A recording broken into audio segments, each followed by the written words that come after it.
10:26. 10:26, and we are continuing our public hearing today. So we are, moving on to case number CUP, which is a conditional use permit 19-0004 for the Upper Columbia Corporation of Seventh-day Adventists for conditional use permit to establish the private school and place of worship,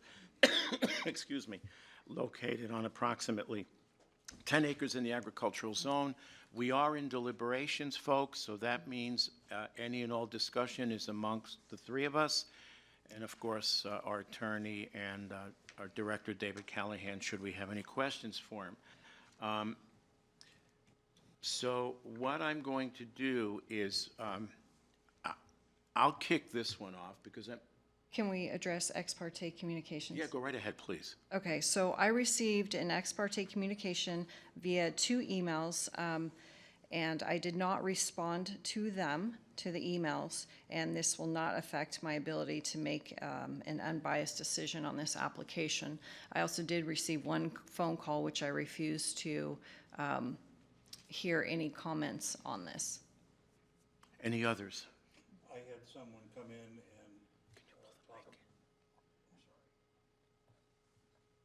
I had somebody come in and to talk about construction of new homes and the airport. In the middle of that conversation, this came up, and I quickly said, I can't talk about that. So it's out there. Okay. And that same individual approached me yesterday, and I politely cut him off and said, sorry, can't talk about it.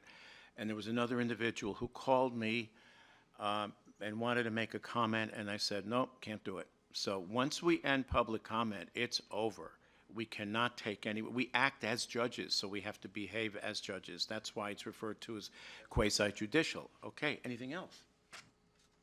Not on that one. Okay then, so you okay if I go first on this Yeah. one? Okay. All right, so basically when I considered this case and the public comments for and against, what I basically discovered here was that we have a number of considerations to make, but the 2 primarily are the question of our LUPA, which stands for the Religious Land Use and Institutionalized Persons Act, enacted in the year 2000, and then, of course, the actual material facts to the case itself, which really goes back to the comprehensive plan and county ordinances. So when I look at our LUPA, what I am considering is, are we imposing a substantial burden on essentially the freedom of worship on the church? And when I consider that issue, I have to come down on the side that says we are not. The church already has a facility. That facility is located on essentially the same size lot. And when I listened to the testimony, I didn't hear any analysis as to why the current site isn't being used and considered for expansion. It might have been considered superficially and rejected, but I did not hear any analysis. And secondly, I don't see any inhibition on the question of the right to assemble. You're assembling today. There is the possibility of expansion, so there is no inhibition in that regard. So from my standpoint, I don't think that we are imposing any limitation on the Adventist Church that would not be considered similar or equal or fair in any other regard for profit or any other profit or nonprofit for that case. So from the standpoint of our LUPA, I do not find any inhibition as far as we're concerned. Going on to the comprehensive plan analysis, and this is actually rather important. The comprehensive plan, your consultant argued that is essentially a guiding document. It's an umbrella document. It doesn't necessarily in and of itself have the force of ordinance. Well, let me share something with you. Approximately 2 years ago, the 3 county commissioners in Idaho County, which incidentally by geography is the largest county in the state, population-wise not very big, refused to produce a comprehensive plan. The comprehensive plan is mandated by the state as part of our Land Use Act. Around this time, 2 years ago, they received a letter from the Attorney General that basically told them that they would be personally, criminally liable if they didn't produce it within 30 days. That is serious. So that umbrella document is a very guiding document, and the ordinances, if written and done properly, should flow naturally from that document. So when I go to the specifics, and bear with me because I'm trying to bring up my notes here, and I'll just give me about a minute or so. Okay. So, and I'm hearkening back to some of the comments that I reviewed that were put forth by the hearing examiner. And the hearing examiner says that, and referring to the consultant Sandy Young, she stated that the subject parcel was not prime agricultural land, is not productive as agricultural land, that any impacts can all be mitigated, and that since none of the public agencies had any objections, the CUP should be granted. And I basically have to disagree with the consultant and agree with the hearing examiner because there is potential for agricultural use. And if we move on, and when we go through the hearing examiner undertakes a comprehensive plan analysis, there are a series of conditions, all of which have to be met. And if any one or more are not met, that is potentially sufficient reason for denial. Let's move on. And I'm looking in the write-up in section 2.20. And this actually touches on the question of our LUPA. And so I've already commented on that. And that the 42,000 square feet is essentially not compatible with the surrounding area. And I have to agree with the hearing examiner on that point as well. And as I move on within the comprehensive plan and the specifics of the actual application, there is going to be an issue with traffic. Sufficient space does exist at the current location, and once again, the absence of analysis as to what it would take to expand the current location. The proposed site is essentially, and I think I indicated this earlier, essentially the same size as the current. There are a couple of at least 2 or 3 conflicts with the comprehensive plan in terms of the location and the use.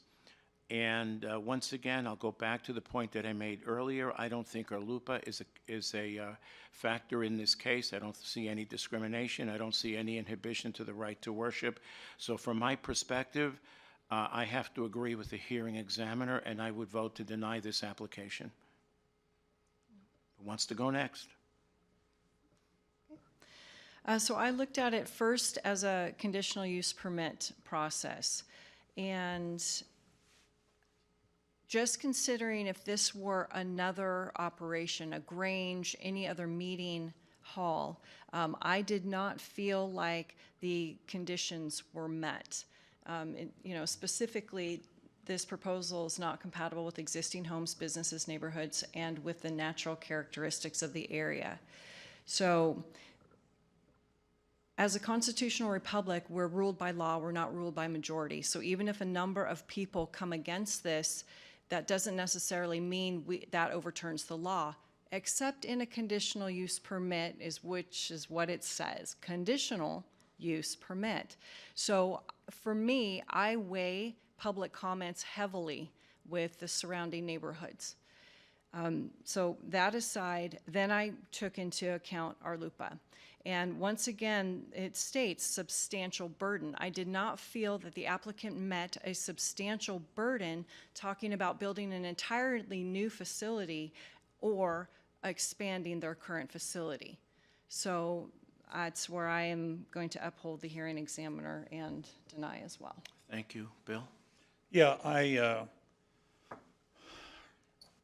compatible use, what does that mean? Well, when a preponderance, a vast majority of the neighbors point out different reasons why that particular project doesn't fit their neighborhood, I have to agree with that. And I know this board well enough to know that there's not a person here who would deny anybody any right to practice their religion any place. So it's really not a consideration for me. I would also vote to uphold the hearing examiner. Okay, that makes all three of us. Does anybody wish to comment any further? Motion, please. I move that we deny case number CUP 19-0004, Upper Columbia Corporation of Seventh-day Adventist, request for a conditional use permit. I second the motion. Aye. Aye. Aye. So the request for case number CUP 19-0004, the hearing examiner finding is hereby upheld, and the request for the conditional use permit is denied. Thank you, everyone. The time is now... We've got signings. Yep. Okay, well, for this hearing, 10:42, and it's ended. Thank you. Moving on to signings.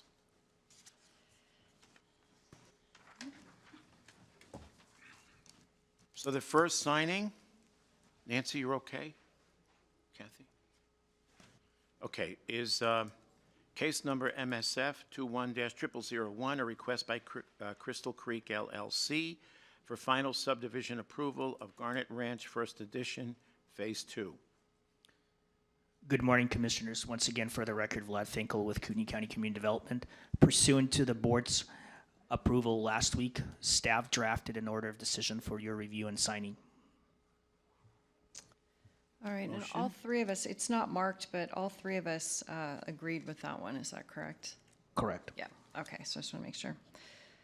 I move that we execute the order of decision for case number MSF 21-0001, which is Crystal Creek LLC. I second the motion. Aye. Aye. Aye. Motion is carried, executing the order of decision.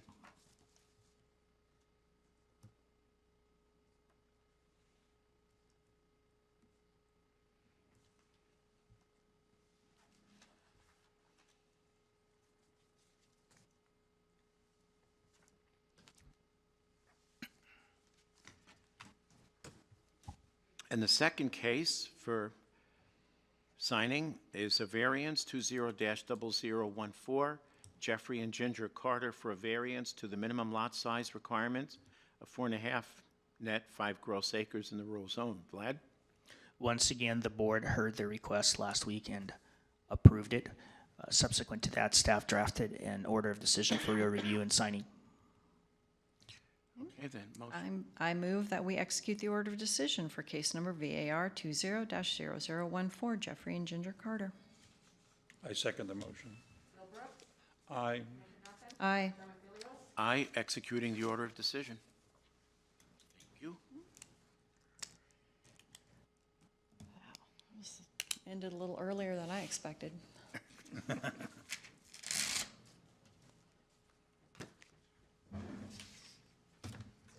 So we've executed the order of decision.